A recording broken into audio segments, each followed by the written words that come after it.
lalagaan aya hiji santri urang Surabaya nyana ngamalkeun sholawat bae salat Ibrahim. Allahumma sholli ala sayyidina Muhammad wa ala ali sayyidina Muhammad kama shallaita ala sayyidina Ibrahim wa ala ali sayyidina Ibrahim wa barik ala sayyidina Muhammad wa ala ali sayyidina Muhammad kama barakta ala sayyidina Ibrahim wa ala ali sayyidina Ibrahim fil alamin innaka Hamidum Majid. Saminggu 4.440 di Surabaya nyana nganterkeun dulurna zaman di Halim Perdana Kusuma. Begitu dulurna asup nyana dia milu asup teu kadeulean ku penjaga, asup ka kapal nyana dia milu asup ka kapal teu kadeulean eta mah geus ngan di jerona teu kabagian kursi kan atuh perekan pan nyana itu boga pisah ajeun geus kana mah cicing tapi teu kadeulean datang aman biasa datang ka Jeddah dan lain sebagainya ke Mekah teu kadeuleut ieu berkat maca sholawat Ibrahimiyah. Terus saya ke Madinah terus balik ngan pas dek balik di Jeddah timbang barang kemudian paspor nyana kan teu boga tanya paspor teu boga kadeuleu tanya mah kadeuleu barang balik mah kadeuleu meureun di dinya kurang wirid gajeun ku kumaha ge tah kadeuleu tanya tah teu ditangkep ku askar tangkap langsung disijin jadinya langsung sidang. Begitu di sidang aya nu ngabantuan seperti kos gitulah keayaanana nyana bahwa nyana ngawirid itu teu kadeulean kabeh heraneun askar ge polisi Arab polisi Mekah heraneun ku taajub-taajubna akhirna tetep dikembalikeun ka Indonesia. Masya Allah ta ieu wiridan hayang ka Mekah mah ka kiai mana bae ge eta jampena tah maca sholawat Ibrahimiyah 4.444 saminggu. Cenah itu moal diburu-buru ieu mah ye ba'da salat 7 ngan ba'da subuhna 40 hiji. Coba ge minimal ente kajun kuku mah ge ngimpi mah kudu ngimpi ka Mekah. Ya teu ngimpi ge untung. Masya Allah. Da ieu sholawat manjur luar biasa. Assalamualaikum warahmatullahi wabarakatuh.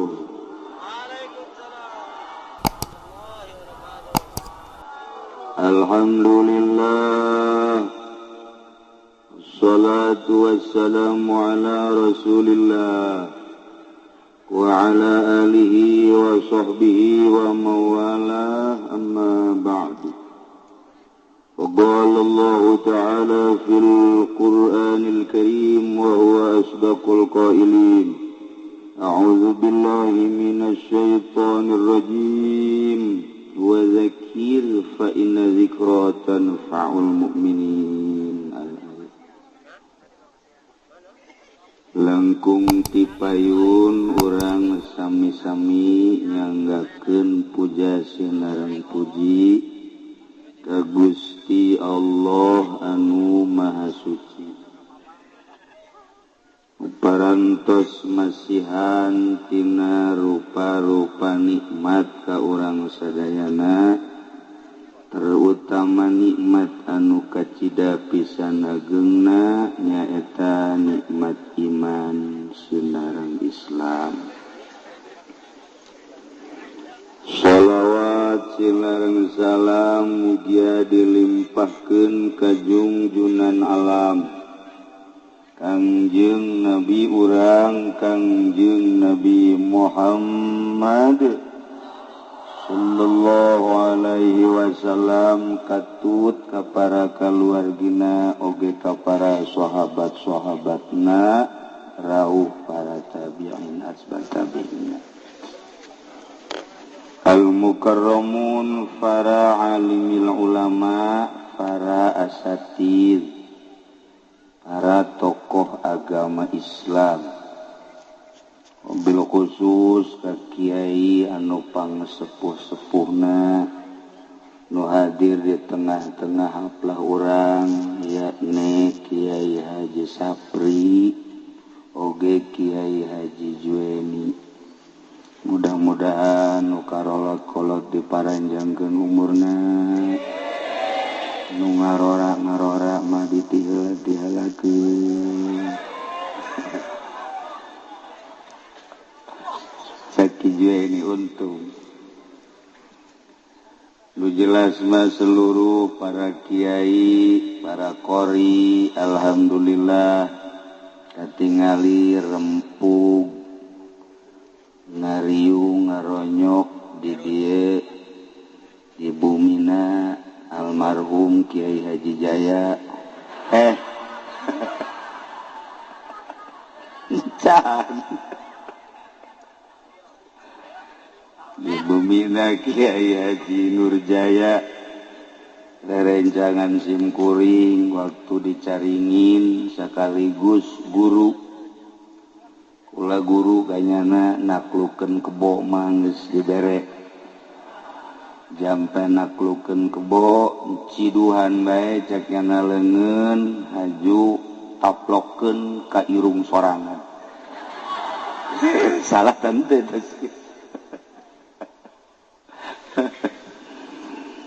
tah gitulah para jamaah kaum muslimin wal muslimat rahimakumullah dina kesempatan ieu khusus dasim kuring umumna urang sadayana dikersakeun ku Gusti Allah kempel di dieu di pondok pesantren Nurul Hikmah pondok pesantren Hikmah anda wiji ngaranna Nurul Hikmah ya di pondok pesantren Nurul Hikmah dina raraga Walimatus Safar Patali putrana nunami Raden Imam Sumitro beserta Aang Kunevi naik berangkat melaksanakan ibadah haji.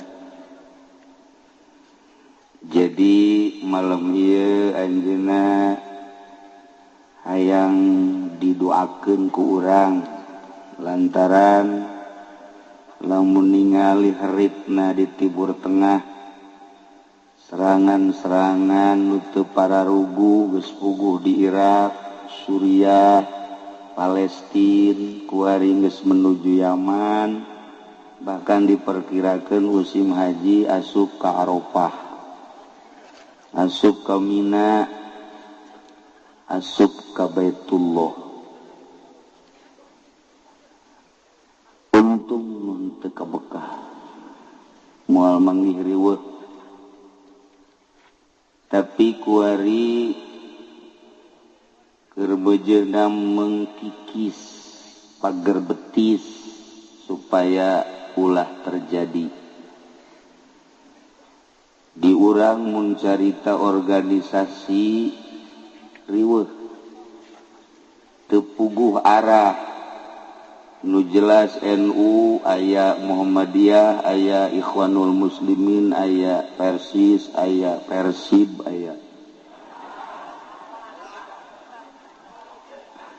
Islam Khuruj aya HTI aya LDII aya NII aya komo urang lamun ka Tasikmalaya aya Islam Pegeningan aya Islam Torikoh macem-macem bari teu jelas.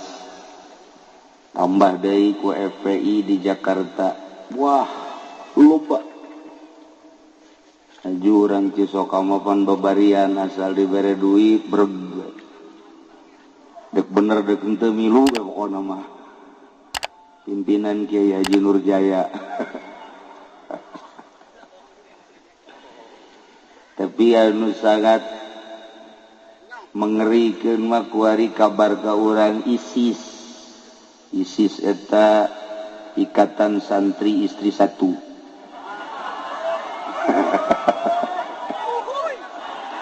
Jadi ulah anu nyandung santri mah asup ka ISIS Ikatan Santri Istri Satu lantaran sieun ka nu kolot na galak. Urang lamun nyaritakeun perkembangan politik capek, perkembangan ekonomi riweuh, di Indonesia bagi urang kuari menyaritakeun perpolitikan urang dangkal teu puguh ka mana alurna.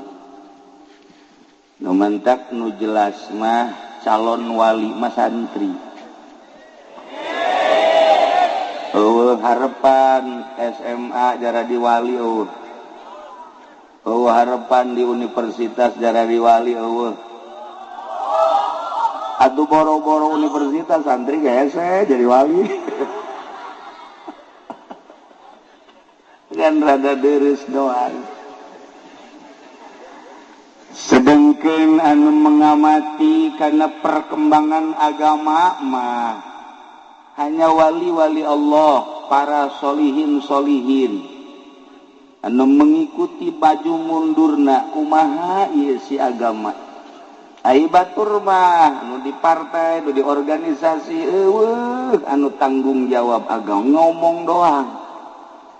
ngomong doang. Ai santri mah pan tanggung jawab penuh. Aya nu paeh siap nyalateun eta ngaran tanggung jawab. Ya ngaran tanggung jawab eta kos kitu. Ju pentingna ngariung moal ya. Diondang teu diondang datang aing mah ka jeung hukum. Eta tanggung jawab ngaranna tah. Nu kos kitu tanggung jawab. Lain santri mah hese. Kadu bentak calon para aulia Allah mah harapanana hanya santri. Satri se-Indonesia kuari hanya 8 juta. Anu tegap nyantrina 4 juta, nu 4 juta runtuh. Tegap nyantri 4 juta. Nu 4 juta bagi 2, nu daek ngaji 2 juta, nu teu daek ngaji 2 juta. Tinggal 2 juta. Nu daek ngaji ka bagi 2, nu 1 juta bisa, nu 1 juta henteu. Tinggal 1 juta.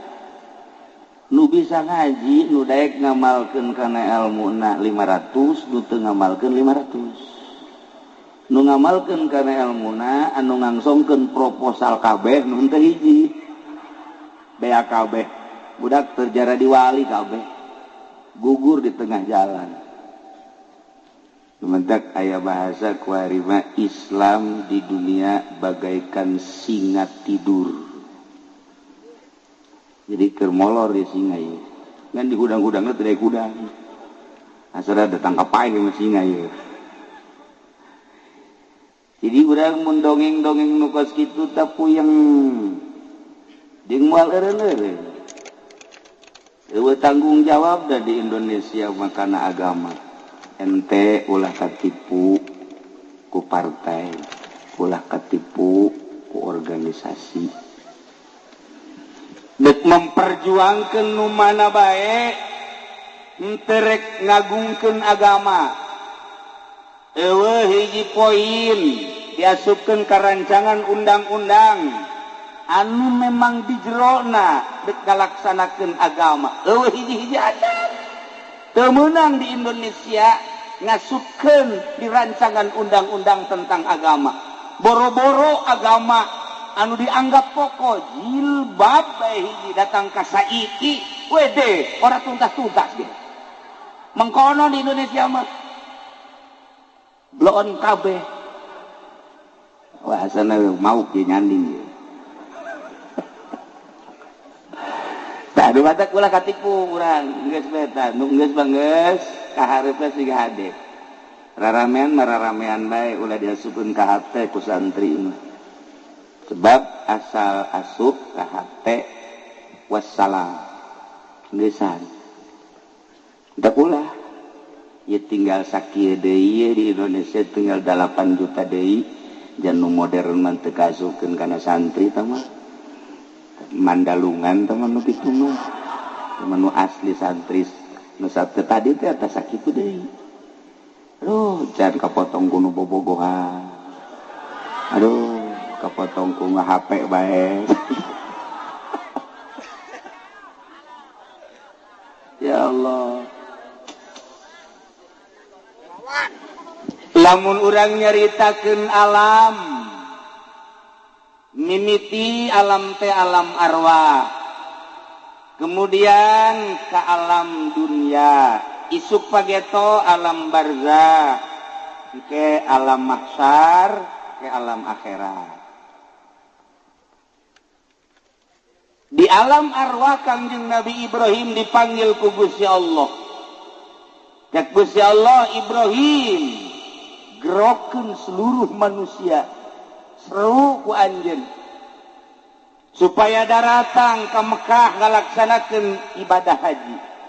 Matak di Al-Qur'an dijelaskeun wa adzin fin nasi bil haji ya'tuka rijalan wa ala kulli dhamiri yatina min kulli fajjin amiyq. Wallahu a'lamu bimuradih wa adzin fin nasi wahai Ibrahim gerokeun ku maneh manusia supaya ngalaksanakeun ibadah haji ka dieu ye ka Mekah. Engke lamun kumaneh digerokeun jelema bakal ngajawab. Mun ngajawabna sakali bakal ka Mekahna sakali. Mun ngajawab baheula 2 kali ka Mekahna bakal 2 kali. Lamun ngajawab 3, 4, 5 dan selanjutnya bakal ka Mekahna sesuai jawaban baheula. Mata Kangjeng Nabi Ibrahim naik di alam arwah ka Jabal Abi Kubais, tinggal ngaran kuari jadi istana Raja Pahat. Kuari Abdullah. Kangjeng Nabi Ibrahim opat jihad. Mimiti ke arah barat, kemudian ke arah selatan, timur, utara, bahasana akur. Cak Kangjeng Nabi Ibrahim, ayuhan nas, ayuhan nas, ayuhan nas. Innallaha farada alaikumul hajja fahujjuhu. Sanyana Allah geus mardukeun ka aranjeun kabeh munggah haji. Hayu geura marunggah haji. Eta manusa aya nu ngajawab, aya nu henteu. Mun ngajawab sakali, mun 2 kali, mun 3 dan selanjutnya ngajawabna ku bahasa labbaik Allahumma labbaik. Mudah-mudahan ware di dieu baheula ngajawab sehingga babari berangkat ibadah haji ka tanah suci. Terserah kumaha bae carana. Beres Kangjeng Nabi Ibrahim ngegero, iblis CS naik. Cak iblis aing ge bisa nurutan kos kitu ieu. Hebat iblis ge. Ayuhan nas, malah pasehan iblis sial. Ayuhan nas, ayuhan nas, ayuhan nas. Innallaha farada alaikumul hajja fahujjuhu. Hei manusia orang Cisoka cak iblis. Ditambahan ku Cisoka tak iblis bloon. Allah geus bardukeun munggah haji ka marana coba. Hayu geura marunggah haji. Urang Cisoka brong kabeh ngajawab. Labbaik Allahumma labbaik. Anu 2, nu 3, nu 4. Tah, lamun baheula ngajawab seruan Kangjeng Nabi Ibrahim, hajina haji mabrur. Lamun ngajawab seruan iblis bakalna jadina haji mardud. Pan tadi mah urang Cisoka ngajawabna tina ngajawab seruan. Tuh, sia nu ngomong kan? Mardud ya. Nauzubillah min. Nu mantak aya 2 tipe engke jelema teh munggah haji teh.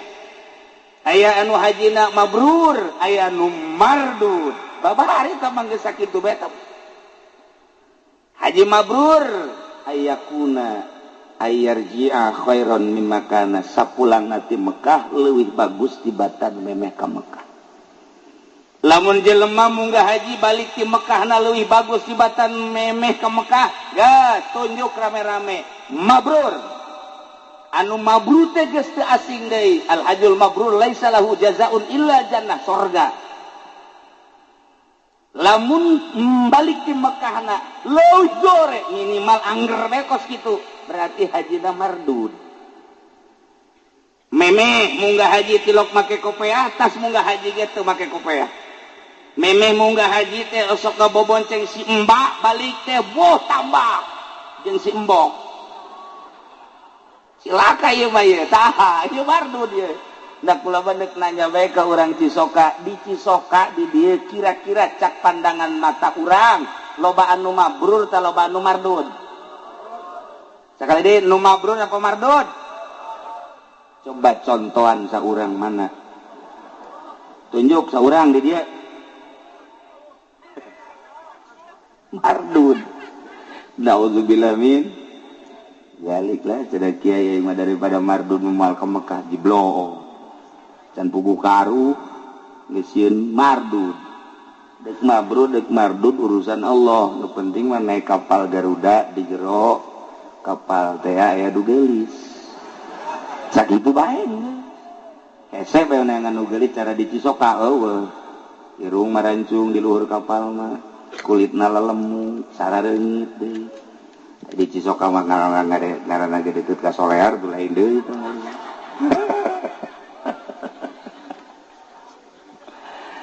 teh ieu carita haji sabenerna mah lain munggah haji bae salat ge kabagi dua aya anu mabrur aya nu mardud sarua bae sanajan puasa ge nu mabrur nu mardud zakat teh nu mabrur nu mardud sangkilang ngaji bae aya nu mabrur aya nu mardud urang tarolah nyaritakeun ngaji bae lamun ngaji niatna lain karena Allah niatna hayang hebat mardud lamun urang masantren ngaji niatna hayang neangan dunya mardud lamun urang ngaji niatna hayang ngelehkeun batur mardud lamun urang ngaji kena hayang jadi kiai mardud cacak-cacak masantren bae ge ka mabrur teh hese nu sakola mah neraka kabeh kan nu ikhlas jadi sakola mah eta geus hese kart di dinya doang geus kabaca langkah-langkah nu mardud jeung nu mabrur teh asal niat lain lillahi ta'ala mardud asal mardud jahanam tuh urang lamun nyaritakeun kos kitu di Kifayatul Adzkiya inggis jasa santri ngaji maksudna endek hayang gagah elmuna hayang neangan dunya ngelehkeun batur kanyawan ku kiai-kiaina magahanana sarua ejeung ngajual pedang ka jelema nu deuk ngabegal haram sarua bae kiai lamun maksakeun bae kos kitu kiaina mardud jadi neangan kiai nu mabrur neangan satiu mabrur hararese lolobana mardud bae kabeh yang lumayan mardud-mardudnya lumayan gitulah para jamaah kaum muslimin wal muslimat rahimakumullah deui lalakon munggah haji lantaran geus ti dituna lamun memang baheulana ngajawab kajeun kuku mage ka Mekah bae lamun baheulana teu ngajawab sanajan sugih ka bina-bina tetep bae hese bae tadi ka Mekah hese bae kajeun kuku mah baheula aya jelema ngajawab di alam arwahna duit teu boga dulur kabeh sararusah ngan nyana baheulana ngajawab babarieun Gusti Allah mah nyana keur cicing di tengah jalan jol bae aya angin topan kabawa kan terus datang ke Mekah ringsek ngan datang ka dituna tapi lain lalagaan aya hiji santri urang Surabaya nyana ngamalkeun sholawat bae salat Ibrahim Allahumma sholli ala sayyidina Muhammad wa ala ali sayyidina Muhammad kama shallaita ala sayyidina Ibrahim wa ala ali sayyidina Ibrahim wa barik ala sayyidina Muhammad wa ala ali sayyidina Muhammad kama barakta ala sayyidina Ibrahim wa ala ali sayyidina Ibrahim fil alamin innaka Hamidum Majid saminggu 4440 di Surabaya nyana nganterkeun dulurna zaman di Halim Perdana Kusuma begitu dulurna asup nyana ge milu asup teu kadeuleun ku penjaga asup ka kapal nyana ge milu asup ka kapal teu kadeuleun eta mah geus ngan di jerona teu kabagian kursi kan atuh perekan pan nyana itu boga pisah ajeun geus nyana mah cicing tapi teu kadeuleun datang aman biasa datang ka Jeddah dan lain sebagainya ke Mekah teu kadeuleun ieu berkat maca sholawat Ibrahimiyah terus ke Madinah terus balik ngan pas dek balik di Jeddah timbang barang kemudian paspor nyana kan teu boga tanya paspor teu boga kadeuleu tanya mah kadeuleu barang balik mah kadeuleu meureun di dinya kurang wirid gajeun ku kumaha ge tah kadeuleut ditangkap Pak Askar. Tangkap langsung disijin, jadinya langsung sidang. Begitu di sidang aya nu ngabantuan seperti kos gitulah keayaanana nyana bahwa nyana ngawirid itu teu kadeulean kabeh heraneun Askar ge. Polisi Arab, polisi Mekah heraneun ku taajub-taajubna akhirna tetep dikembalikan ke Indonesia. Masya Allah, tak ieu wiridan hayang ka Mekah mah ka kiai mana bae ge eta jampena teh maca sholawat Ibrahimiyah 4444 saminggu. Cenah itu moal diburu-buru ieu mah ye ba'da salat 7 ngan ba'da subuhna 40 hiji. Coba ge minimal ente kajun kuku mah ge ngimpi mah kudu ngimpi ka Mekah. Ya begitu ge untung. Masya Allah. Nah, iya. Sholawat manjur luar biasa. Gitulah cerita di alam arwah. Nu jelas mah jelema macem-macem berangkat ke tanah suci terserah. Kabeh gerak Allah. Deku kumaha ge di persidangan akhir di akhirat nyangakeun sadaya-daya. Nu penting kuari mah urang daftar berangkat. Baheula mah bisa direncanakeun hayang tahun ieu hayang tahun itu hayang tahun itu hayang 5 tahun sakali kuari mah hese di Tangerang geus 12 tahun kuari. Bahkan 13 tahun mun kuari daftar umur 60 tahun tambah 13 tahun berarti diperkirakan datang ke berangkat umur 70 pae 73 tahun. Nah iya mayoritas kan di orang antara 63 64 dan tabasa bodoh urusanana jelas kos kitulah di urang teh kos kitu. Nah iya berangkat ke tanah suci rek ningali Baitullah, rek muteran Baitullah, rek sa'i. Hari nu ngabangun Baitullah saha kiai? Nu ngabangun Baitullah pertama malaikat Jibril. Dilanjut ku Kangjeng Nabi Adam alaihi salam. Kebelah dieuna terus ngan anu aya dina Al-Qur'an adalah Kangjeng Nabi Ibrahim alaihi wa idh yarfa'u Ibrahimul qawa'ida minal baiti wa Ismail rabbana taqabbal minna innaka antas sami'ul. Kangjeng Nabi Ibrahim teh urang Sam nu kuari keur perang Suriah. Kangjeng Nabi Ibrahim diinstruksikan supaya ke Mekah. Dibawalah Siti Hajar dalam keayaan gede beteng. Berangkat ke tanah suci datanglah kawadi, kajurang, lembah, Mekah ngaranna. Ini jatuh can aya ngebentuk Baitullah model kieu. Didinya dipanggieunkeun saung ku Kangjeng Nabi Ibrahim Siti Hajar. Tina tangkal korma. Sabagusna jeung sarekepna sapira palapah korma. Langsung disaungan, beres disaungan sapoe 2 poe 3 poe Kangjeng Nabi Ibrahim teh diinstruksikeun deui titah balik deui ka Suriah. Culak-cileuk langsung naik kana onta. Cek Siti Hajar teh cek Siti Hajar ka Ibrahim. Kakak meureun lagi saruanya. Kira-kira gitulah. Ieu bangunna ungkag ingkig bae endeu ka mana? Teu ngajawab Kangjeng Nabi Ibrahim. Pan bangun dek berangkat tidak jawab Kanjeng Nabi Ibrahim ku sebab neuleuh pamajikan beteungna keur gede. Secara manusiawi cek Kanjeng Nabi Ibrahim banyak kudu ditinggalkeun pan ieu teh pagawean aing. Banyak kudu ditinggalkeun mah. Tapi instruksi Gusti Allah, Ibrahim indit deui ka Suriah. Katilu kali cek Siti Hajar lamun memang ka Ibrahim kudu berangkat dek ditanya bae ieu kahayang sorangan atau parentah Gusti. Cek Kanjeng Nabi Ibrahim parentah Gusti. Lamun parentah Gusti nyanggakeun sok berangkat. Abdi berarti bakal diurus ku Gusti Allah. Ulah sieun-sieun. Kanjeng Nabi Ibrahim langsung berangkat. Tengah liuk saya tikacan Kanjeng Nabi Ibrahim. Begitu Siti Hajar nyarita modal kitu, belum berangkat. Eta teh aya hikmah urang lamun nganterkeun masantren ka anak. Nah begitu dek balik ulah nyileuk turutan Kanjeng Nabi Ibrahim Geus bae begitu orang naik ke mobil, balik urang. Ulah ieu mah dadah. Mal betak ya kan kumaha ge. Segala dadah segala mal betak geus bae sakumaha biceun anak urang. Geus ulah anak sangkilang dadah dan geus teu aing mah teu main dadah-dadahan.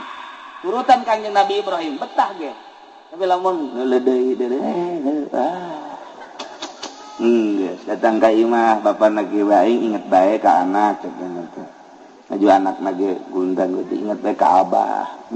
Aju kuari mapan moal HP bobogohan jeung abah. SMS-an sia teh budak. Eta ulah. Ieu hikmah nanya sakali deui lamun nganterkeun anak ka pondok pesantren geus dititipkeun geus sasalaman geus ulah ngaliek deui. Balik turutan Kangjeng Nabi Ibrahim alaihis Siti Hajar ditinggalkeun sugan sedih henteu. Cek Siti Hajar lamun memang ieu parentah Gusti Allah pasti kaula diurus ku Gusti Allah. Sedengkeun eueuh sasaha sorangan di dinya dipangieunkeun saung tina palapah korma. Masya Allah. Mun aya awewe di Cisoka model kos kitu ulah dikamanakeun Kilu Jaya. Ulah kumaha antepkeun habak. Tenang Siti Hajar. Kesimpulan nama ngalahirlah Siti Hajar sorangan. Masya Allah. Tidinya er-eran orok sakumaha biasa orok perbekalan aya kene. Tidinya langsung minum tina bekal ngan henteu anggeus. Kuranglah perbekalan dahaga nu aya katingali orok letahna keluar semu nu hayang minum cai susu Siti Hajar can aya caian lantaran encan diisian ku nanaon Siti Hajar langsung make beber bawati surya warna beberna beureum nu mantap dipake warna beureum beber lantaran manehna beusi kanyawan ku maruna sebab Siti Hajar boga maru anu memang tata dina sinis bae karena itu ditahan maka beber-bereum mantap datang ka kuari baheula mata awewe marake beber-bereum eta teh ti ditu da ti Siti Hajar kuari mah geus teu make beber awewe teh make bidan bae geus mantap darah rayut kuari mah awewe boga anak hiji boga anak dua sarua jeung hamil bae kitu baheula mah ipis betul lantaran make stagen make beber rapi. Jadi boga anak 12 teh teu gendut. Kuari mah boga anak hiji boga anak 2 bau. Sakumaha eneng kolot.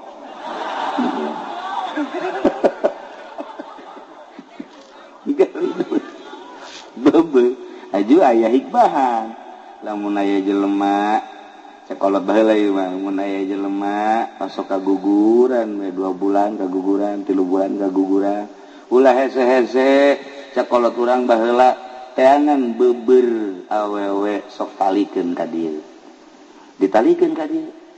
Asal nali bae ka dieu. Masya Allah hikmahna luar biasa. Kitulah para jamaah kaum muslimin wal muslimat rahimakumullah. Siti Hajar naik ka sopa maksudna neangan jelema sugan aya jang menta tulung. Ditingali ku Siti Hajar teu aya terus ka marwah. Ningalian jelema beusi sugan aya jelema rek minta tulung teu aya neangan deui terus ka marwah deui tidinya luak lieu ka sofa deui luak lieu teu aya geus 7 kali aya suara kita ningali ke arah Zamzam pas ningali ke arah Zamzam malaikat Jibril keur nepakan taneuh atau diketikeun ku sampeanana ditambah kujang-jang tak mancer cai saberkeun ku Siti Hajar kadinya waduh mandi Siti Hajar nginum luar biasa mawa jang anakna kemudian dipandian anakna kadinya di lantaran terus bae mancer cek Siti Hajar bari di kamanaon kitu ngaranna dikulah ke cek Siti Hajar Zamzam Zamzam teh bahasa Suriah hartina mun bahasa urang mah stop. Jadi eta Zamzam teh cai stop sebenarnya.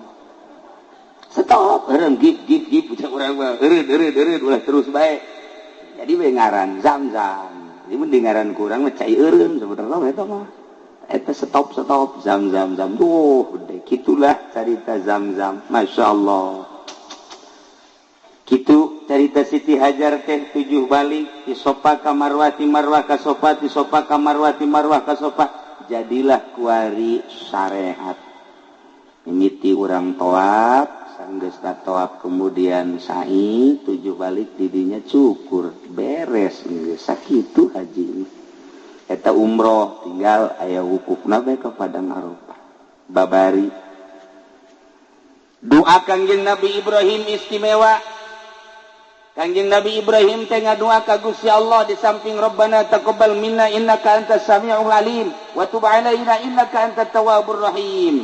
Nah, kuari ge urang lamun deuk nyeun pondok pesantren eta bae doana ulah hese-hese. Asal disiapkeun bae pokona mah batuna 10 truk. Batu kalina 5 truk, semen bae ujianana 1000 mah. Geus doana eta manjur teh mah.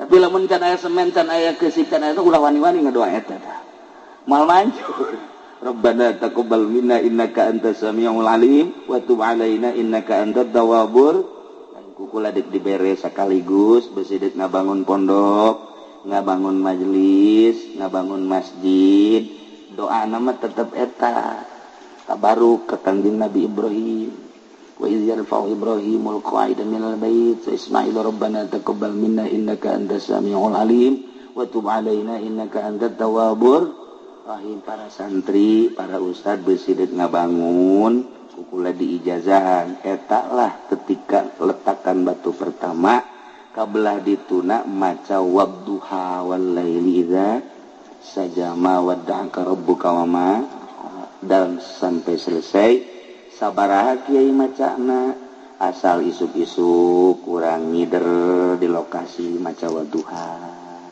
sabaraha bae kamar deuk 3 deuk 5 deuk 10 asal urang isuk-isuk ngideran eta komuna anu sugi mah ajak ngider ka dieu ngider maca wadduha abe naon ieu abe anggeus ieu sabarang teh maca wadduha barengan bareng teh ge nya ngomong emang naon nu kurang sagala-gala puguh wadduha ente ngabangun pondok ngabangun majelis mushola masjid eta masya Allah lain hiji lain dua aya kiai ngabangun teu anggeus bebejalah kasimkuring dijazahan eta begitu dijazahan eta dibaca bae ku jana wadduha mutar wae di dieu datang ke masyarakat teh kaget kiai kunaon muter wae abe anggeus wadduha wal laili hayo baturan ku sia wadduha ya jadi urang dinya karunya ngeuh kiai cenah muter bae urang bantuan yuk eta sarua jeung pelet teh lamun urang kurang khusu kan kurang manjur tah lamun khusu manjur urang mah teu khusu ge hayang manjur babari sebenarnya mah begitu geus beres pelet batu kan segede kieu tah di Cisoka makan make batu bener teh make batu timpahkeun ka tonggongna aya kan nyanan kurang dia pelet eta kalah aing bogoh ka sia ge jangan atuh sajarah mah jangan teh kudu pelet kula mah geus bogoh teh heula tah eta timpahkeun ka huluna ngudag ge kitu jeung bogoh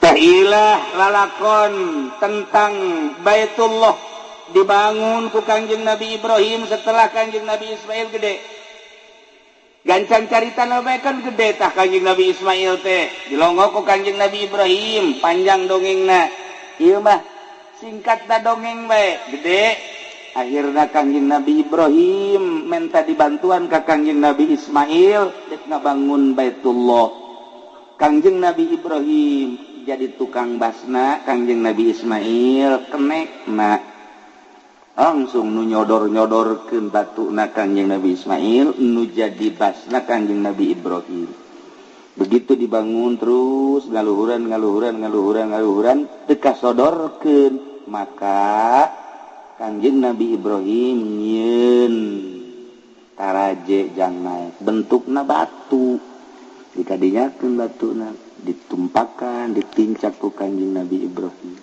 langsung batu ngapung sorangan eta kos dongengnya kos dongeng batu ditincak STG ngaranna ketika beuki luhur batuna ngapung sorangan atuh teh batu bisa ngapung sorangan aya tanagaan ti mana sahanu ngaremot eta seberapa batu tapi batu naik sorangan beuki luhur beuki naik beuki luhur beuki atuh seberapa teu make batu ge bisa ieulah keajaiban mukjizat Kanjeng Nabi Ibrahim alaihi salam.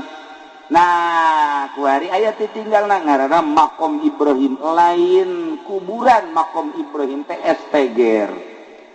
Ayat tapakna dirinya, tapak sampean Kanjeng Nabi Ibrahim. Masya Allah, dibongkar suhu di Arabia sababaraha kali eta lantaran ngahalangan geus sabaraha doser murun, potong dipotong diamankeun lah. Makom Ibrahim teh esteger urut ngabangun Baitullah. Jadilah Baitullah seperti ayeuna ngan kungsi runtuh, kemudian dibangun deui kurang saeutik dikurangan lantaran nu halal hijir Ismail. Kuari manggis indah jasa Baitullah teh. Ketika Kanjeng Nabi putuh Mekah langsung Kanjeng Nabi asup ka Baitullah. Bahkan ku Kanjeng Nabi teh hari tadi titah dua lawangna andai kata bakal laluasa mah teu kira-kira bakal fitnah dijieun dua lawangna ngan cek Kanjeng Nabi keun bae antepkeun lah hiji bae Kanjeng Nabi lebet langsung salat di jero keluar deui tah ieu lah Baitullah nu ayeuna di akhir zaman engke Baitullah bakal diruntuhkeun deui tu golongan-golongan anu teu sreg ka Islam musuh kula lamun nyaritakeun tentang akhir zaman geus dareukeut jasa. Cek Kanjeng Nabi Malikul Ardi Arba'ah, raja sadunya aya 4. Mukminani wa kafirani, nu dua mukmin, nu dua kafir. Nu mukmin hiji Kanjeng Nabi Sulaiman alaihi salam, nomor kedua Raja Zulkarnain. Kafir aya 2, hiji Raja Namrud nomor kedua Raja Fir'aun cek sakol buhtusoh cak Kanjeng Nabi wasayakulu khomisun bakal jadi raja sadunya engke di akhir zaman 5 hiji deui di akhir zaman sayakunu khomisun wal mahdi min dzurriyyati eta adalah mahdi ti anak incu kaula entek besi aya di Cisoka mahdi sing hade eta beureun tah Mahdi. Ngan Mahdi nu itu mah hiji irungna mancung, nu di Cisoka mah pengeng. Bedakan berarti. Nomor kedua ngaranna sarua jeung ngaran Kanjeng ismuhu ismi wa abuhu abi. Ngaranna sarua jeung ngaran kaula, bapada sarua jeung bapa kaula. Jadi ngaranna mah aslina mah Ahmad bin Abdullah atau Muhammad bin Abdullah. Cirina dina pipina engke aya hunungan di dieuna aya janggotan aya godegan kadi rapi di dia aya hunungan tasepna kabina-bina gagahna nu luar biasa dituturkeun baksana ku 300 jelema nu bakal nuturkeunana asal sasalaman bae jeung Mahdi ditembak ngebul asal salaman jeung Mahdi jadi gagah asal salaman coba sesalaman jeung Mahdi nu di dieu tah ieu Mahdi nu asli 300 manehanana di Madinah engke bakal terjadi wukuf poe Jumat di akhir zaman akbar disebutna di mana wukuf poe Jumat hati-hati nah ieu engke di Mina bakal ribut gede perang anu luar biasa asup musyrikin, kafirin, munafikin asup. Ribut ke di Mina. Wah, getih pohara jasa. Ribuan jelema mararaon. Lumpatlah ke Mekah. Di Mekah keur ngabayak jelema lantaran ngadenge peperangan anu dahsyat jasa. Ribuan jelema pararae ngan teu asup kafir ai ke Mekah mah. Ditungguanlah seorang kesatria Mahdi teh kakarak datang ti Madinah bainar rukni wal maqam nyanang ke bakalna salat bae di dinya Allahu akbar Allahu akbar Allahu akbar hese nanya Allahu akbar hese jang nanya lantaran salat deui Ari Ki Nurjaya mah pan hese salat nanya deui sabalikna teh deui urang babari jeung nya mah ngobrol kebo segala eneng segala sapi waktu duha ge teh waktu jam duha terus bae mencit teh ngesel teh dan lain masalah sih ji dan sabalikna jeung Mahdi bae Mahdi mah kesempatan jak ngobrol salat bae urang mah kesempatan salat ngobrol bae nah ieu Mahdi setelah manehanana istirahat langsung datang langsung ditunjuk Mahdi teu daekeun ngaku tetep dibeat bahwa anjeunna Mahdi kulantaran disumpah karak ngaku ana Mahdi mulai datang nyana nyerang ke Suriah heula jadi berarti bibit nama di Syria nu kuardisan tidinya bakal ka Irak tidinya terus ke Palestina tidinya terus ke Iran tidinya terus Timur Tengah heula terus ke Amerika terus ke Eropa ke Australia terakhir di Cisoka siade Cisokanya ciri-ciri heula kiai dek datang kos kitu kumaha ciri-cirina hiji geus loba anu mararabok nomor kadua geus loba anak zina nomor katilu paharaman ribawi geus teu dianggap riba nomor kaopat jelema nu geus eueuh anu ikhlas dina ayana geus teu kandeulean didinyalah bakal turu damah di kacau bakal unggal negara di unggal negara teh bakal kacau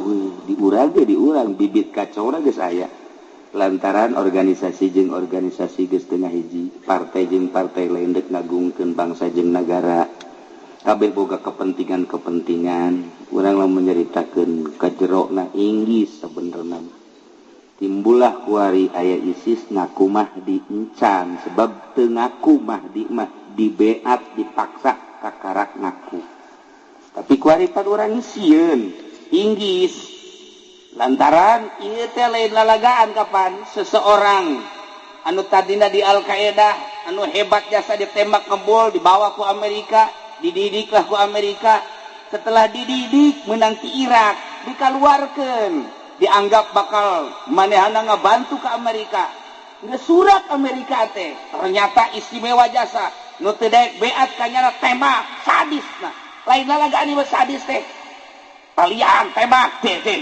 kalian tembak nyana ditembak kebul mun ditanya ieu meunang ti mana ilmu ngebul Cisoka make naon ieu pelor paingan pelor hese harita ieu diteureyan ku ISIS masalah ieu nah kuari acak-acakan Amerika sorangan jadi tembak baik terus baik sahabat asal nurut ke tembak baik di seribuan nu korban ayeuna ternyata di Indonesia aya panggeulana nu beunang di Tasikmalaya kamari di Pandeglang jelemana bangun poho lupa daratan keinget nanaon pokoknya asal nu teu nurut tembak baik ieu kan ngeri kuari tah ialah ISIS nuku hari terus nyerang terusan teureun kan perlu biaya aneh nyana teh kapan dek ngaruntuhkeun Islam tapi kafir ge dibunuh bae di lain sisi jana dek ngabongkar Baitullah lantaran dianggap jelema nu muteran Baitullah teh kafir henteu kudu ngamuteran Baitullah ka Allah macak nyana teh yuk babarengan jeung Mahdi si Abu Bakar teh ngaku Mahdi teh nah eta teh nu ngabiayaan teh ieu adalah Liga Arab terutama Arab sorangan dipaksa ku Amerika nu ngahancurkeun urang Arab Islam ISIS nu ngabiayaana Liga Arab termasuk Arab puyang henteu coba ieu lah lain lalagaan ieu puyang eta secara global nakos kitu urang lamun nyaritakeun Suriah ku ari geus teu kaharti nyaritakeun Mesir geus teu kaharti lantaran geus eueuh ku urang anu diteangan nu didengekeun informasi akurat na baheula mah aya Gus Dur asal urang deuk ngadengekeun keaslianana gampang tak Gus Dur ngomong eta pasti kuari geus saha nu didengekeun kuari deuk saha informasi nu akurat na sedengkeun geus steril nu mantak urang karya hese nyaritakeun keaslian teh hese kabeh ge bingungeun dan nu mantak geus bae urang mah ulah nyaritakeun ka situ manengan ngararaji bae bingung kuari geus anu wayah kawin anu encan wae ge maning kawin mah bisa keburu perang berperang Masya Allah karim. Nah engke anu bakal ngadukung Mahdi Abdal Syam, perkumpulan wali Abdal di Syam, perkumpulan Asoib di Irak, perkumpulan Mujabah di Mesir. Kan wali teh boga negara-negara perkumpulan anak keseluruhan anak di Lubnan, Libanon. Ketika ada perkumpulan di Libanon, eta teh mun Abdal di Syria, lamun Asoib engke di Irak, lamun Mujabah engke di Mesir, engke di saat anu geus ditentukeun kara karumpul. Eta kapan loba jason mantak teu meunang urang nyarekanan urang Syria ku Kangjeng Nabi sebab sadajan buang kawarah di dinya loba aulia-aulia Allah.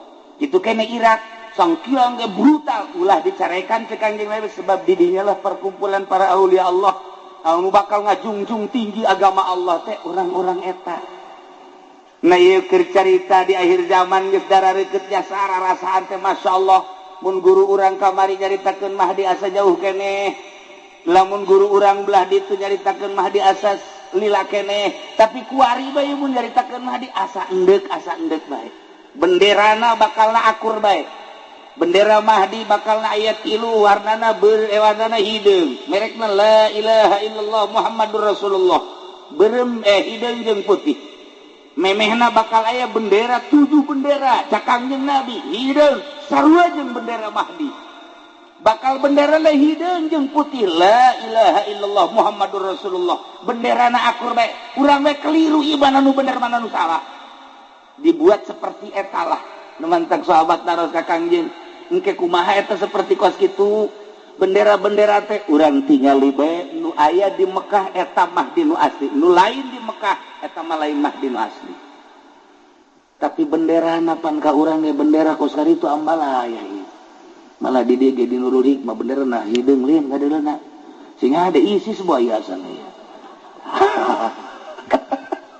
Masya Allah kan. Itulah para jamaah kaum muslimin rahimakumullah. Jadi perjalanan haji teu bisa dihayang-hayang, teu bisa diembung-embung. Geus waktu nama atuh urang teh da emang baheula eta mah tuh di alam arwah. Jawaban baheula kuari mah tinggal ngalaksanakeun bae.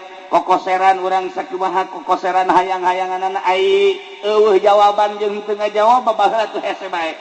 Henteu bae kajeun kumaha ge nu mentak cak ti soleh teh mah yang ka Mekah mah 2 surat. Nomor kahiji surat Waqiah, nomor kedua surat Tanah. Nu babari mah surat Tanah.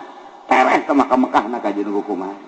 Tuh nya para jamaah kaum muslimin wal muslimat rahimakumullah, itulah urusan tentang haji, urusan tentang Baitullah, urusan tentang sa'i nu jelas kabeh ge ieu memerlukeun iman, memerlukeun yakin. Lamun teu make iman tur teu yakin moal bisa. Ku iman jeung ku yakin. Iman ayana di pendidikan Islam. Pendidikan Islam nambahan iman jeung nambahan yakin. Di luar pendidikan Islam iman hararese, yakin makomo. Urang ngageserkeun keyakinan kan hese ieu. Ngageserkeun keyakinan teh hese. Urang teh kuari yakin kieu yakin mah. Aing mah ieu keyakinan aing mah lamun teu dahar lapar atuh kajeun kumaha ge kitu bae.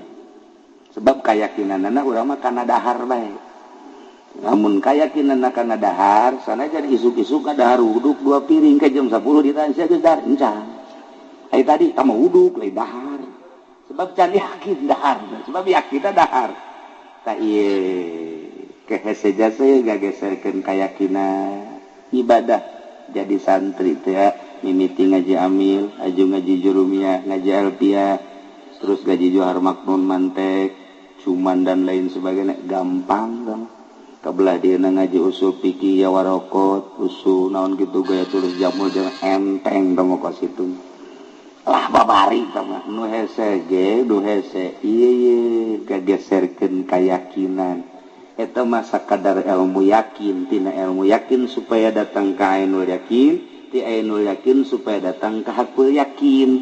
Iyalah nu hese eta manu tadi olahanna sakadal olahan lohir tapi hayang ngageserkeun keyakinan kudu make olahanna olahan batin.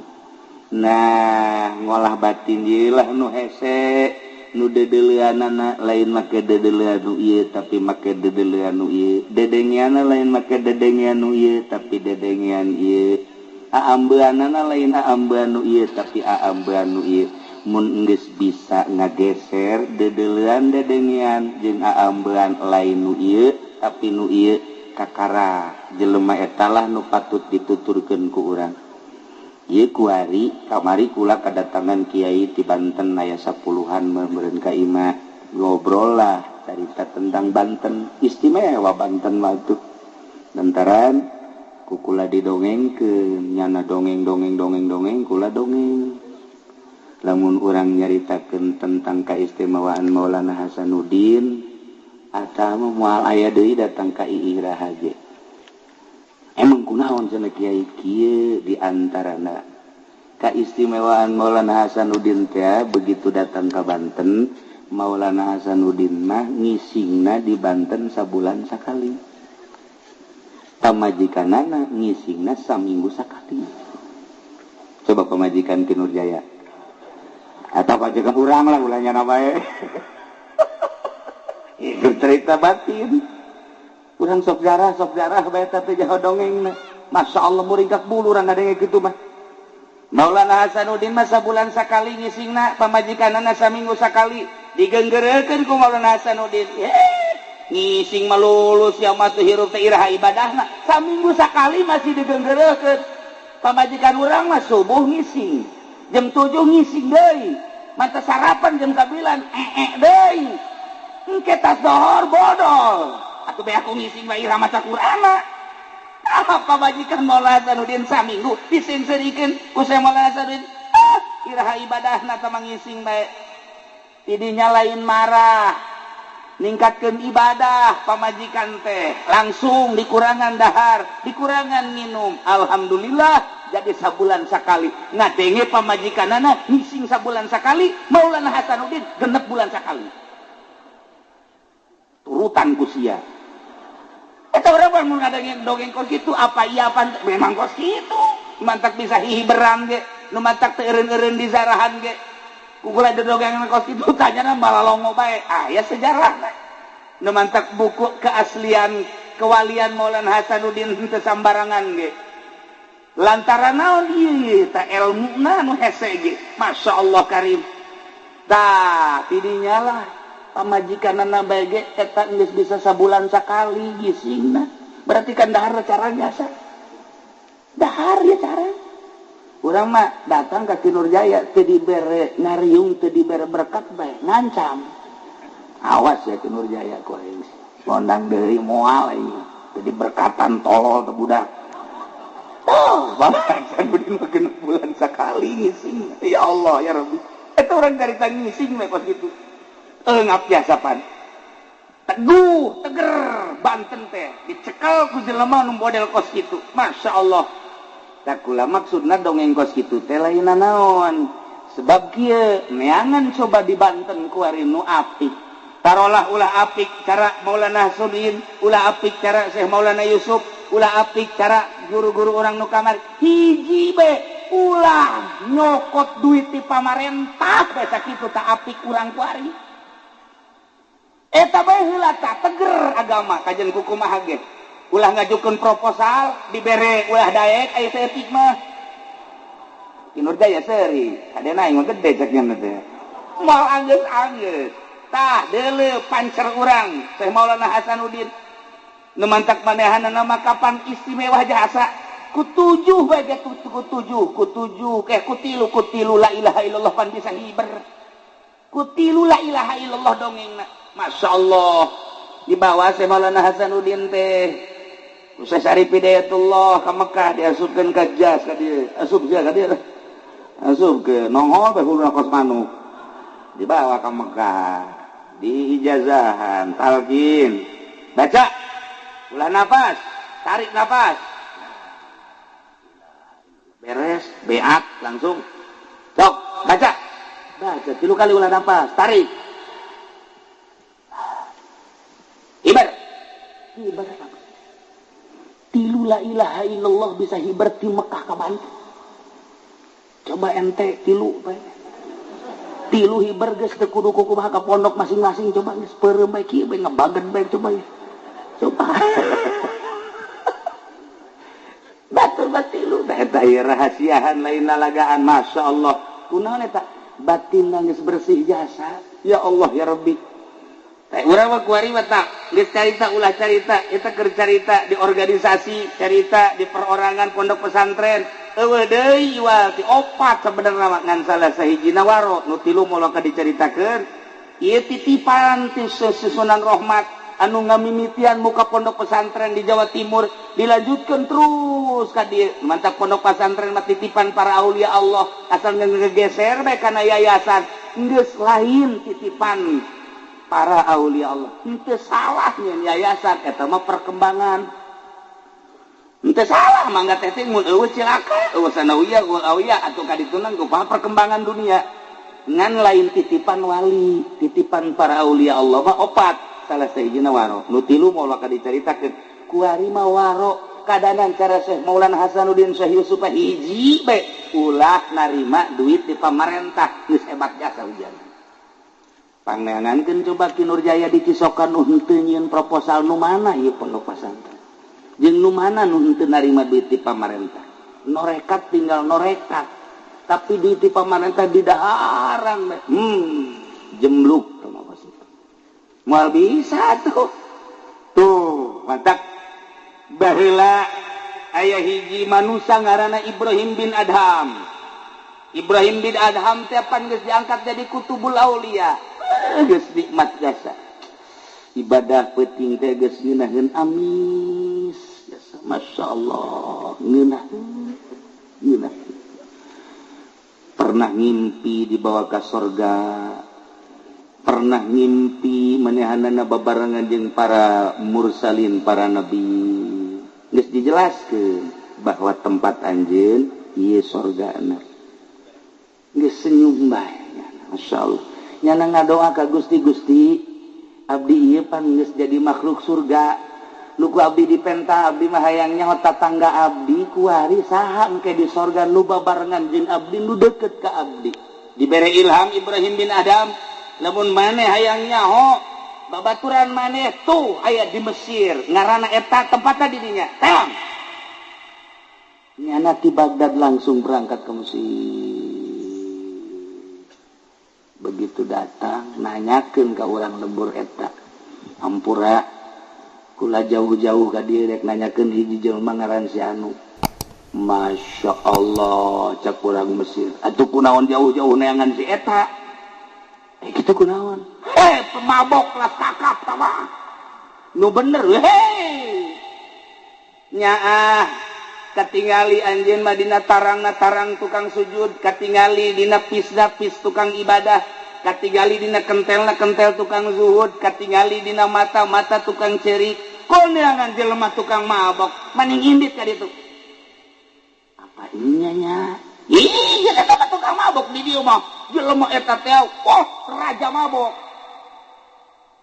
aduh nyana kieu we cangcaya Ibrahim bin Adham teh aing mah nyai ja ilham berarti ti setan meureun eta ngadoa aja aing teh ieu ngadoa ka Gusti menta saha pibatureun ka di sorga mah nya setan nu ngabisiki teu kaharti tapi aing gadegi informasina ieu ku jelas-jelas teuing akhirna nyana cangcaya ngan begitu dek balik bebeja tempatna bae di mana tempatna tuh tempatna nu itu tuh lah taman dek balik dek teu ke geus neuleuh maka jeung barang neuleuh bener di dinya aya 40 manusia keur mararau wah keur ngagaya kok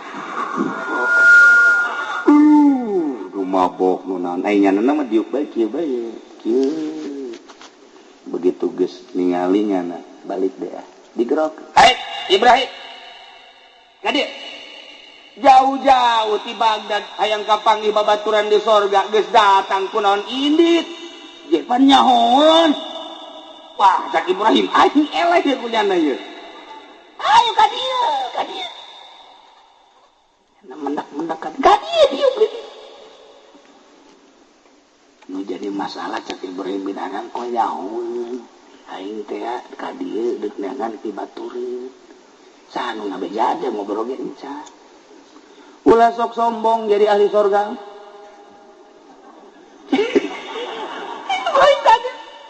jadi dicarekan ahli surga mah nu sombong jeung nu egois ya Ibrahim ari di masjid mah nyekelan tasbih babarengan jeung santri ngawuruk kadang-kadang zarah kadang-kadang jeung masyarakat ngaji dukas kitu batu babari sama ngan di surgana handap nu hese ge tuh makhluk Allah nu sok mabok tuh makhluk Allah nu sok judi tuh makhluk Allah nu sok maling tuh makhluk Allah nu sok zina tugas para aulia Allah tugas para ulama sholihin eta ajak ka surga lantaran nyana ge hate leutik ka iman ka Gusti Allah nyahoeun nyana ge ngan bergelimang ku nafsu nah kula cicing di dieu ieu teh geus sabaraha taun kabehna di dieu teh aya 100 leuwih kemudian kuari terus dinasehatan tinggal 40 nah maneh mun bener-bener hayang jadi batur kula di sorga gantian tugas kula tah 40 nasehatan ku maneh Ibrahim waduh santri aing bubar sakna tuh kos gitulah para aulia Allah nu mantak ge begitu diangkat jadi kiai lain tambah ngeunah sabenerna mah mantak diangkat jadi solihin teh lain tambah tenang diangkat jadi wali teh lain tambah uncang-uncang tambah tugas ketika orang jadi kiai baheula nyantri dahar ge jeung peda wehan teh jeung lauk asin ku Allah teh dipake ka cinta dibisakeunlah ngaji dititipanlah ilmu wari geus jadi kiai boga majlis boga murid masya Allah mobil lagi sakumaha showroom nu leutik teh ditanya kunyana apa jadi takabur atuh haju deui dakwahna ge pilihan lamun ka daerah anu amplopna gede ieu boleh lamun anu moal eta kos kitu kok jadi kos kitu atuh tah tugas wali tugas ulama seperti tadi cek Ibrahim bin Adam mah geus atuh kula atuh boga tugas ku imam geus nya kana nasehatan opat ieu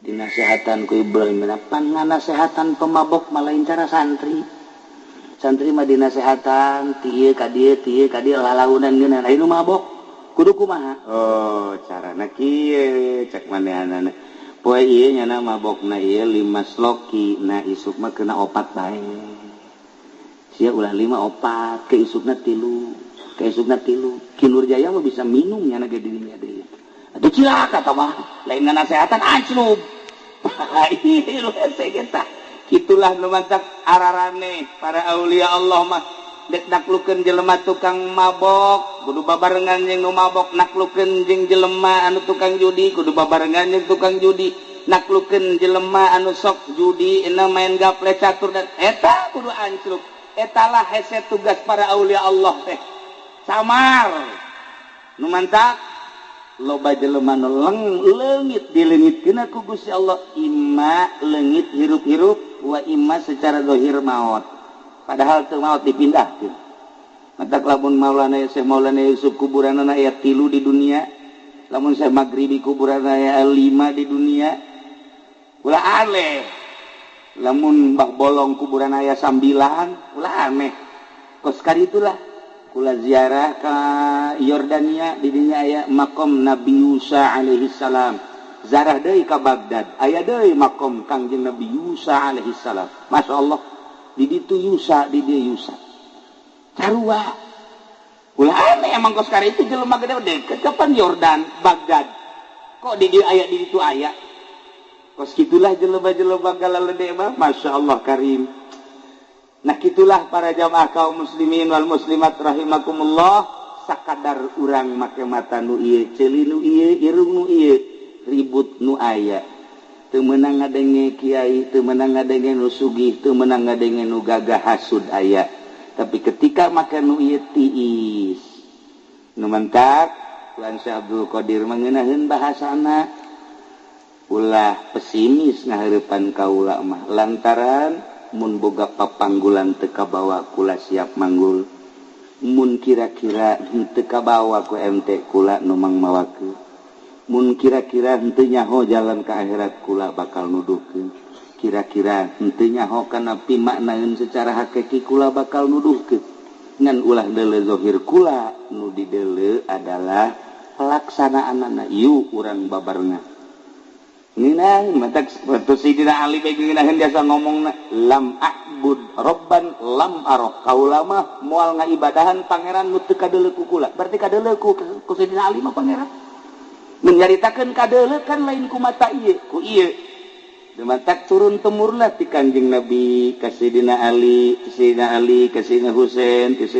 terus tinggal urang endek jeung henteuna jeung siap apa henteuna jeung masakatna deui nah urang mah begitu kuari ngeuneunahan bae barang urang jadi jelema ngeuneunahan baheula mah daek puasa kuari mah henteu baheula mah daek masakat kuari mah henteu iyalah nu bakal cilaka kitulah para jamaah kaum muslimin wal muslimat rahimakumullah jadi urang tingkatkeun iman tingkatkeun amal tingkatkeun Islam kumaca la ilaha illallah jaddidu imanakum bila ilaha illallah minimal ba'da salat 3 kali maca la ilaha illallah sing gletuk anu maot jadi tu Kiai Abbas minggu ka tukangna saminggu nikahkeun kula kemudian besan milunga besan Karangkas Bitung ka Kiai Endim peutingna maot berbarengan jeung eta di dieu Ki Hamzah maot berbarengan jeung eta isukna di Garut deui maot deui teu muriang deui loba jasa ieu nu maot teh masyaallah karintahkeun bae nu maot mah ngan urang mah mun maot mudah-mudahan aya dina ridho Allah Subhanahu wa ta'ala aya dina keur ibadah ka Gusti Allah Subhanahu wa ta'ala sakitu bae mentana jadi embung-embung pae mah datang bae dihayang-hayang aya encan mah henteu bae nu penting mah dikiraha bae maot asal aya dina ridho Allah Subhanahu wa ta'ala kitulah para jamaah kaum muslimin wal muslimat rahimakumullah balikan deui al hajjul mabrur laisa lahu jazaun illal jannah beudu balik di Mekah teh tas ibadah haji kemudian ziarah ka Kangjeng Rasul emang kumaha gitu panu ibadah haji mah begitu datang tak kajidah kadeuleu nama ku urang Arab malulu padahal mah malaikat di dinya nyambut disasalaman ku malaikat lumantak disebut naga duyufur rahman tamu-tamu pangeran tamu-tamu Allah tah eta bisa salamanan ku malaikat jamaah haji mah timimiti turun ti kapal dipeluk ku malaikat bisa salamanan ku malaikat masya Allah ieu teh tamu Allah teu kadeuleu kan ku urang ngan lamun maot urang ibadah haji urang geus daftar aju maot di dieu keneh komo geus berangkat mah aju maot tah eta teh ganjaranana unggal tahun menunaikan ibadah haji diberi ganjaran sampai kiamat menjelema daftar kemudian berangkat eta unggal tahun boga ganjaran ka Mekah bae nyana komo geus berangkat teh haji maot unggal tahun ibadah hajina engke di akhirat teh ditimbang teh haji malulu bakalna ditimbang amal teh ieu ganjaran haji malulu lantaran maot jana di perjalanan atau manehna geus setor maot lamun dibandingkeun ku urang maningan urang daftar haji maot apa maningan ka Mekah lamun ka Mekah kan sakali tapi lamun maut unggal tahun kamu ke maning mana? Tetap orang embung heran. Embung bae orang mah. Ya karim, masya Allah. Tah itu cerita ganjaran ke Mekah anu luar biasa. Oh mau datang ke Madinah, ulah disangka Kangjeng Nabi teu ningalikeun. Ulah boga keajaiban hiji. Waktu tahun 90 genep jeung almarhum Abah begitu zarah ka makom Kangjeng Nabi macet di ditu ka dieu ka ditu di bebu salam teh pan kuari mah ka ditu kabeh keriba bisa di ditu bab Jibril bisa di dieu bisa macet anu luar biasa kula di dieu Abah di dieu ngahalangan Abah ka gencet di ditu ka dieu geus enak gencet luar biasa wah asana ieu mah paeh di dieu asana paeh cak kula ieu ini ningali Abah kula ge geus kikituan bae nu saja nu sarua macet ngadu di ditu ka dieu eta langsung bae hadiah ka Kangjeng Nabi langsung nya Kangjeng Nabi nage aya hadiah beres kunaon aya jelema jangkungna gedena jangkungna ti di jelema biasa kaluhur 1/2 meter ti jelema nu biasa kaluhur setengah meter di sisiran bukna kasep irungna mancung teu make kopea terus make baju putih ka dieu teu make jubah putih teu make sorban seuri bae senyum bae blek blek blek blek pas di hareup blek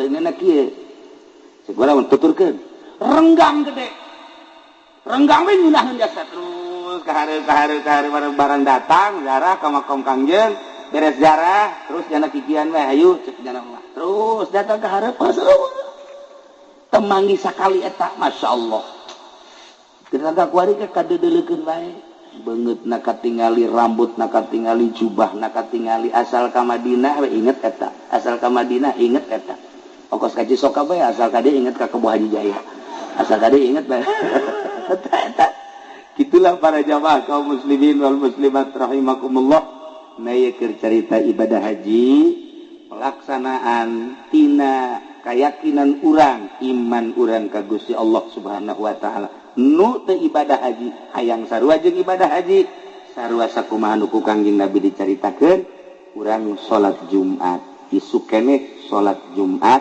sarua jeung ibadah haji al Jumatu hijul fuqara salat Jumat munggah hajina nu palalaki gitulah para jamaah kaum muslimin wal muslimat rahimakumullah carita ibadah mah teu kudu munggah haji bae jam munggah haji ge ibadahna ka Allah di dieu urang ibadahna ka Allah Allah mah deukeut jasa ka urang di mana bae urang taqarrub ka Allah jadi mantap ulah kaget namun Habib model Habib Lutfi jangan mah salat di mana bae ngalaudu beres tak salat di dinya Allahu akbar urang mah teu sanggup salat di tempat eta lamun dipikir ku urang atuh Allah nama teh di mana bae aya ieu urang mah kudu rapi teh kudu malah Habib Usman mapan salat di jalan Allahu akbar salat duha teratrit polisi teu wani nya salat duha bae 8 rakaat Allahu akbar maca kos ka ditu Allahu akbar mun Haji Jaya kudu kos kitu atuh di penjara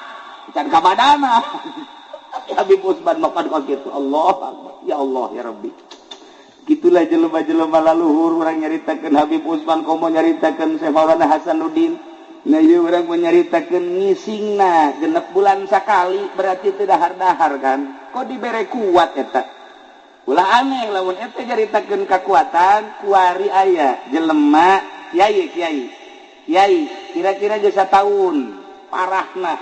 sataun parahna ngagoler bae ketika kula kamari umroh nyana geus bebeja bae hayang geura datang kucu yang geura datang geus umur cenah teu kapanggih deui begitu kula datang langsung ngalayat kunaon ieu nu dek dicaritakeun lainna naon sataun teu ngadahar sangu nginum saeutik kok kuat biasa kadang-kadang hudang kadang-kadang leumpang biasa teu ngadahar sangu sama sekali ngan nginum doang saeutik dibere kuat ku Gusti Allah jadi aing dibere kuat mah babari dia teh muriang sakitu muriang sataun geus teu ngadahar sangu nginum ge saeutik tadi anakna datang deui ukula ditanya kumaha ieu alhamdulillah cenah bukan itu aja dahar sangu dan teu ngadahar sangu tapi kuat coba urang ulang ngadahar sangu mulai ti esuk ngan urang nyiapkeun kuburan baheula nanya urang